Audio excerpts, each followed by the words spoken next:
राजधानी दिल्ली में हालात लगातार बिगड़ते जा रहे हैं और इस पर अब सीजेआई ने भी कड़ी टिप्पणी की है।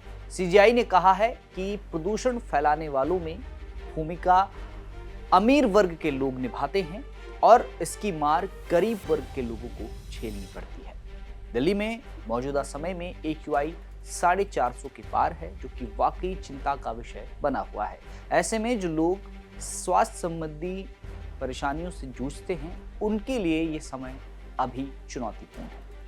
इस रिपोर्ट में जानते हैं कि सीजेआई ने क्या टिप्पणी की है और किस तरह के आदेश दिए हैं। नमस्कार, आप देख रहे हैं दिल्ली तक, मैं हूं आपके साथ विजय नेगी। दिल्ली में AQI 450 के पार पहुंचा हुआ है और लोगों को सांस लेने में दिक्कत का सामना करना पड़ रहा है।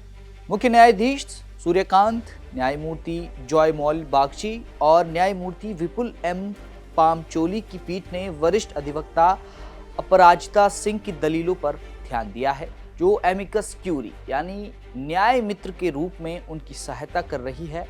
और सुनवाई के दौरान अपराजिता सिंह ने कोर्ट में क्या कहा, जानते। जब तक अदालतें स्पष्ट निर्देश नहीं देती, तब तक राज्य सरकारें प्रदूषण से निपटने के लिए प्रभावी कार्रवाई नहीं करती। प्रदूषण नियंत्रण से जुड़े प्रोटोकॉल मौजूद हैं, लेकिन उनका पालन नहीं किया जा रहा।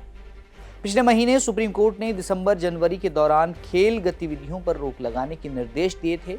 बावजूद इसके कई जगहों पर खेल आयोजन कराए जा रहे हैं। अदालत के आदेशों को नजरअंदाज कर राज्य सरकार की तरफ से तरीके और साधन अपनाए जा रहे हैं।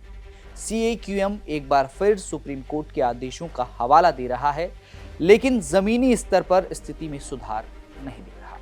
इस पर मुख्य न्यायाधीश सूर्यकांत ने फिर टिप्पणी की। सीजेआई सूर्यकांत ने क्या कहा, जानते। अदालत इस समस्या को अच्छे से जानती है। यहाँ सिर्फ ऐसे ही आदेश पारित किए जाते हैं जो प्रभावी हों और जिनका पालन किया जा सके। कुछ ऐसे भी निर्देश होते हैं जिन्हें जबरन लागू करना पड़ता है, लेकिन महानगरों में लोगों की अपनी लाइफस्टाइल होती है, जिसे बदलना वाकई आसान नहीं है। प्रदूषण की मार सबसे ज्यादा गरीबों पर पड़ती है, जबकि प्रदूषण फैलाने वाली गतिविधियों में अक्सर उच्च वर्ग यानी अमीर लोगों की भूमिका होती है। इस बात पर एमिकस क्यूरी अपराजिता सिंह ने सहमति जताई और कहा कि गरीब मजदूर इस संकट से सबसे अधिक प्रभावित हैं। और अदालत को साथ ही उन्होंने बताया कि बच्चों के स्वास्थ्य से जुड़े मुद्दे पर भी एक अलग आवेदन दायर की गई है।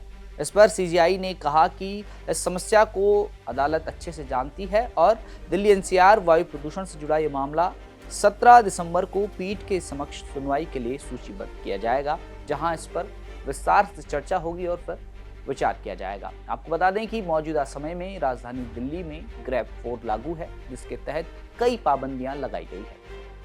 प्रदूषण का स्तर लगातार दिल्ली में बढ़ता जा रहा है, जिस वजह से जो लोग पहले ही स्वास्थ्य संबंधी दिक्कतों से जूझ रहे हैं, उनका बुरा हाल है और कई लोगों को सांस लेने जैसी दिक्कत का भी सामना करना पड़ रहा है। अब देखना यह है कि 17 दिसंबर को सुप्रीम कोर्ट में प्रदूषण के इस मामले में क्या सुनवाई होती है और क्या नए निर्देश दिए जाते हैं। फिलहाल के लिए इतना ही। दिल्ली की तमाम खबरों को जानने के लिए आप देखते रहें दिल्ली तक।